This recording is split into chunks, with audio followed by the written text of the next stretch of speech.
그 정도로 저를 많이 혼내셨다 이런 이야기를 했었거든요. 근데 이런 말을 하니까 선생님께서는 경악을 하시죠. 이 어린아이는 당연히 우는 게 당연하고 그게 생존 본능인 것인데 그 아이를 때리는 게 말이 되느냐. 나중에 이제 나이가 먹고 물론 그럴 거라고 기대도 하지 않지만 반항해 본 적이 있느냐.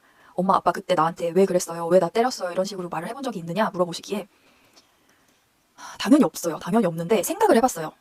엄마 아빠 그때 나 왜 그렇게 때렸어요? 라는 말을 내가 부모님께 지금이라도 할 수 있을까? 생각을 해봤는데 전 못할 것 같은 거예요. 다시 태어나도 다시 그때로 돌아가도 그 말이 안 나올 것 같은 거예요. 근데 그런 생각이 왜 들까 제가 곰곰이 생각을 해봤거든요.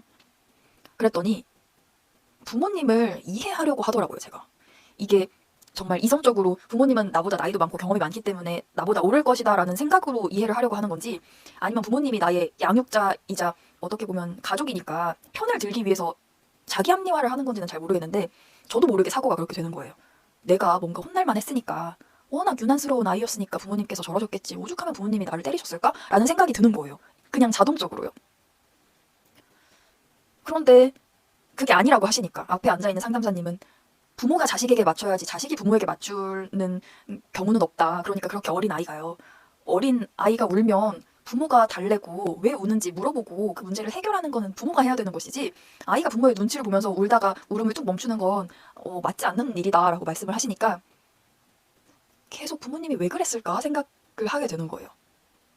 그게 제가 할 수 있는 전부였던 거죠. 부모님이 날 왜 때렸을까?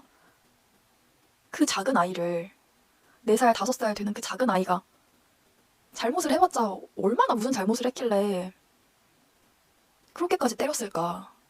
옆집에서 애 잡는다고 쫓아올 정도로 그 작은 아기가 도대체 뭘 그렇게 잘못을 했길래 하는 생각이 들더라고요.